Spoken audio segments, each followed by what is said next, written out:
Je bénis le Seigneur, mes frères et sœurs, pour votre présence et votre fidélité à ce 15 minutes de grâce et de vérité, ce qui montre combien vous aimez Jésus et combien vous aimez et vous appréciez son évangile. Et pour cela, j'aimerais avec vous bénir le Seigneur en chantant ce chant qui parle de la bonté du Seigneur. Et je vous invite à vous joindre à moi et même vos enfants. Allez-y, on tape les mains et on se prépare à louer le Seigneur ensemble. Allez, c'est parti. Oh, oh, oh, oh, comme le Seigneur est bon. Oh, oh, oh, oh, comme le Seigneur est bon. Oh, oh, oh, oh, comme le Seigneur est bon. Je n'oublierai jamais ce qu'il a fait pour moi. Il me donne le salut. Oh, comme le Seigneur est bon. Il me donne le salut. Oh, comme le Seigneur est bon. Il me donne le salut. Oh, comme le Seigneur est bon. Je n'oublierai jamais ce qu'il a fait pour moi. Oh, oh, oh, oh, how good is the Lord. Oh, oh, oh, oh, how good is the Lord. Oh, oh, oh, oh, how good is the Lord. I'll never forget what He has done for me. Oh, oh, oh, oh, comme Jésus est bon. Oh, oh, oh, oh, comme Jésus est bon. Oh, oh, oh, oh, comme Jésus est bon. Je n'oublierai jamais ce qu'il a fait pour moi. Je n'oublierai jamais ce qu'il a fait pour moi. N'est-ce pas merveilleux, mes frères et sœurs, de pouvoir louer le Seigneur de tout notre cœur et d'apprécier tout ce qu'il fait pour nous. Maintenant, le moment est venu pour passer au sérieux à la parole du Seigneur. Et la question qu'on se pose avant d'accueillir le pasteur Michael, c'est est-ce que Jésus aurait posé des conditions pour que vous et moi, ou quiconque, puissions le suivre? Écoutons la réponse sans plus tarder alors qu'on accueille le pasteur Michael. Bonjour très chers frères, vous tous qui êtes fidèles pour partager ensemble l'Évangile chaque jour sur notre programme 15 minutes de grâce et de vérité. Toujours, nous sommes reconnaissants au Seigneur pour ce moment de louange que nous avons avant le partage de l'Évangile et nous sommes reconnaissants au Seigneur. Aujourd'hui, nous allons continuer à parler des déclarations de Jésus dans les Évangiles. Et ce jour, nous allons lire un verset dans l'Évangile de Jean au chapitre 12. Nous allons lire un verset, le verset 24. En vérité, je vous le dis, si le grain de blé qui est tombé en terre ne meurt, il reste seul. Mais s'il meurt, il porte beaucoup de fruits. Amen. Un texte très important aujourd'hui si nous le prenons dans l'esprit. Je suis sûr que vous allez comprendre que Jésus parle ici de la vie chrétienne. Mais au fait, quand il parle de cela, ce texte, le verset précédent parle comment il va aller à la croix. Donc Jésus parle pour lui-même concernant ce grain de blé, mais nous allons voir comment ce verset s'applique à nous aussi, parce qu'il est directement relié à certaines déclarations que Jésus a faites à ses disciples.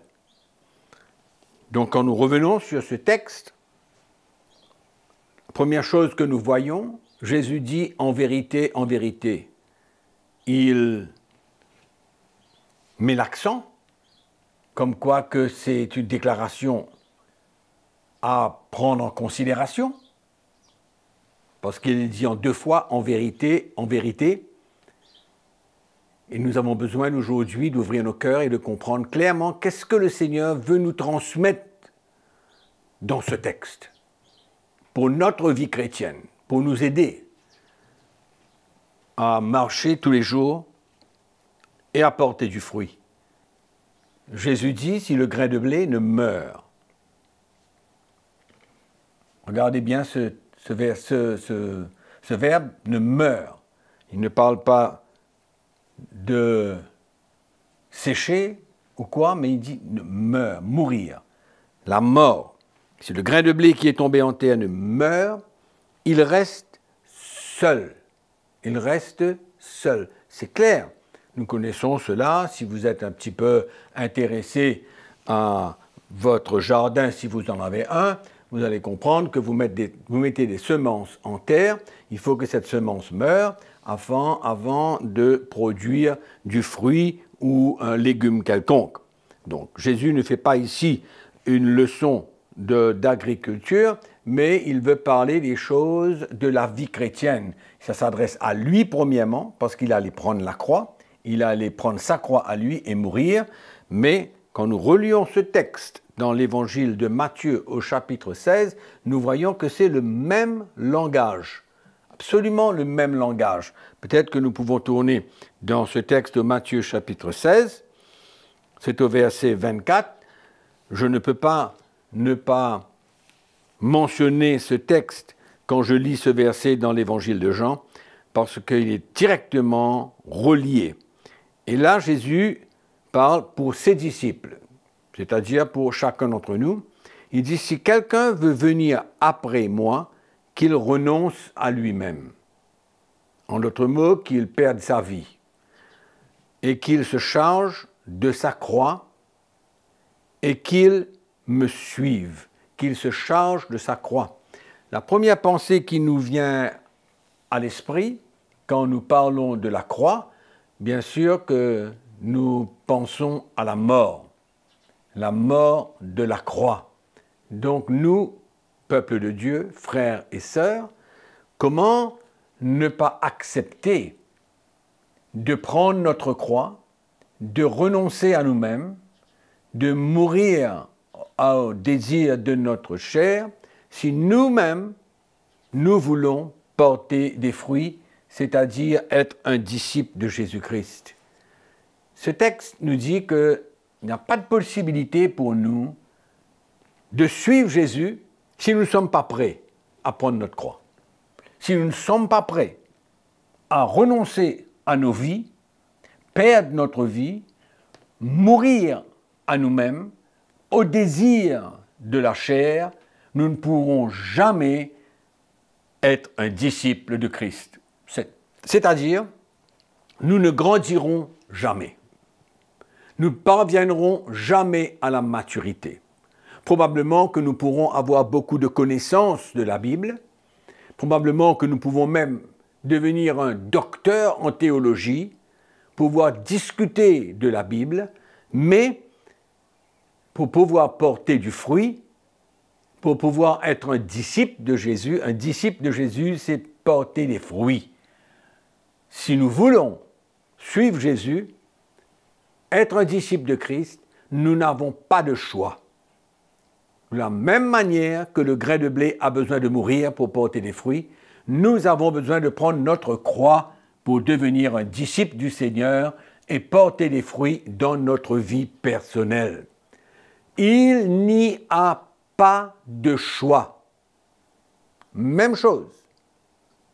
Vous ne pouvez pas espérer qu'un grain de blé, sans mourir, pourrait porter du fruit. Et nous, c'est la même manière. Qu'est-ce que chaque chrétien devrait désirer dans sa vie? Est-ce simplement de s'asseoir à l'église, d'écouter une prédication le dimanche, lire sa Bible pendant 15 minutes par jour, faire quelques minutes de prière, ou alors son désir devrait être de pouvoir entrer dans une maturité spirituelle, de grandir, de ne pas demeurer un enfant.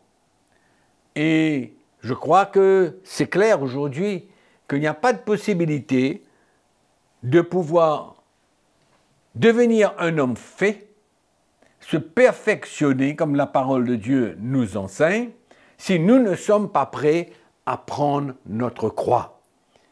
ceux qui disent que ce n'est pas nécessaire de prendre sa croix parce que Jésus, lui, est mort sur la croix pour nous, ben, il ne lit pas la Bible convenablement. Parce que c'est clair que Jésus a dit, tu ne peux pas être mon disciple, tu ne peux pas me suivre, tu n'es pas digne de me suivre si tu n'es pas prêt à mourir et prendre ta croix, perdre ta vie. Les chrétiens du livre des Actes avaient très bien compris cela. Parce que pour eux, ils s'asseyaient tous les jours, ils écoutaient la saine doctrine qui venait de la part de ces premiers apôtres et ils grandissaient, ils faisaient face à toutes sortes de choses, mais ils persévéraient, ils grandissaient, ils manifestaient une générosité ensemble dans une communion fraternelle, il y avait une unité de cœur, une unité d'âme. La Bible nous dit qu'ils étaient d'un même cœur, d'une même âme, et c'est extraordinaire. C'est comme ça que le peuple de Dieu doit pouvoir marcher. Si le grain de blé ne meurt,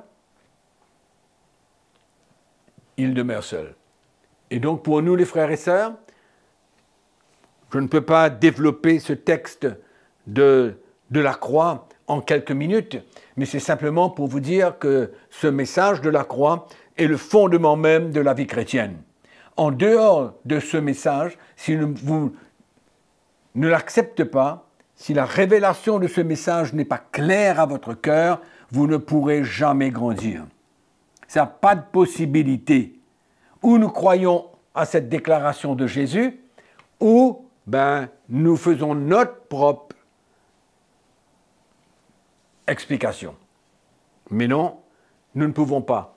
Les déclarations de Jésus sont tellement importantes et je crois qu'aujourd'hui, l'Église a besoin de vraiment retourner et être sérieux dans l'obéissance à la parole de Dieu, la soumission à la parole de Dieu. Il ne faudrait pas essayer de trouver un autre chemin plus facile, plus confortable, malgré que cela demande notre vie, mais il n'y a pas d'autre chemin de sortie. C'est absolument nécessaire, il n'y a pas plusieurs options afin de pouvoir être un disciple de Christ, afin de pouvoir porter des fruits dans notre marche chrétienne. Il n'y a pas d'autre chemin. C'est pourquoi ce message de la croix est le fondement de votre vie, et le fondement de ma vie. Si je ne suis pas prêt à prendre ma croix, je deviendrai un homme religieux. Je pourrais faire beaucoup de choses, je pourrais m'engager dans beaucoup de choses, mais je ne pourrai jamais grandir dans une maturité spirituelle où le Seigneur pourra me faire confiance et que je pourrai être une aide, un atout dans le royaume de Dieu. Il y a trop de chrétiens qui ne sont pas des atouts dans le royaume de Dieu, qui ont toujours besoin d'être encouragés, toujours besoin d'être entourés, toujours besoin d'être encadrés, toujours besoin d'être là pour eux. Mais je crois que les chrétiens, après un moment donné, dans cette marche, sur ce chemin de la croix, nous sommes appelés à porter des fruits et à être une bénédiction pour les autres. Amen. Donc si le grain de blé ne meurt, il ne pourra pas porter de fruits. Il va demeurer seul. Et pour nous, c'est la même chose. Si nous ne sommes pas prêts à prendre notre croix, mourir à nous-mêmes et faire mourir les désirs de la chair, nous ne grandirons jamais. Et je répète, nous demeurerons des chrétiens religieux qui connaissent la Bible, mais qui n'arrivent pas à marcher dans le pardon, dans l'humilité, dans la repentance, et nous ne pourrons pas marcher dans la paix. C'est parce que le Seigneur nous appelle. Nous sommes appelés à marcher dans la paix, dans le repos, et à être une bénédiction, et ne rien porter dans notre cœur, si ce n'est que l'Évangile, la parole de Dieu, la révélation de l'Évangile. Amen. Donc, pour aujourd'hui, je suis sûr que vous avez été encouragés dans votre marche avec le Seigneur, et je prie que la grâce de Dieu soit avec vous tous les jours de votre vie. Amen. On se retrouve à la prochaine session. En effet, mes frères et sœurs, nous sommes appelés, comme nous l'avons entendu, à grandir dans le Seigneur, à porter du fruit, afin d'être une bénédiction pour les autres et de pouvoir les soutenir eux aussi dans le besoin. Et pour cela, il n'y a pas de secret. Ce n'est pas comme si on pourrait presser un bouton pour que ça se passe, mais le Seigneur nous a donné la clé, c'est que nous puissions chacun de nous charger de notre croix, nous renier nous-mêmes et suivre Jésus de tout notre cœur. Donc nous vous invitons à parler de ce programme autour de vous, car ces messages sont des messages qui peuvent changer des vies. Et continuez à nous écrire, à nous poser vos questions. Nous sommes là pour vous, sur l'adresse qui est affichée sur votre écran. Et surtout, si vous ne l'avez pas encore fait, abonnez-vous à la page CTMA YouTube afin de bénéficier de tout ce qu'il y a sur cette chaîne pour vous. Rendez-vous donc pour la prochaine session avec le pasteur Mickey Hardy. Et jusque-là, continuez à servir Jésus de tout votre cœur, tel que vous êtes, sans aucune pression, mais avec sa joie et sa vie en vous. Que le Seigneur vous bénisse et je vous revois très bientôt.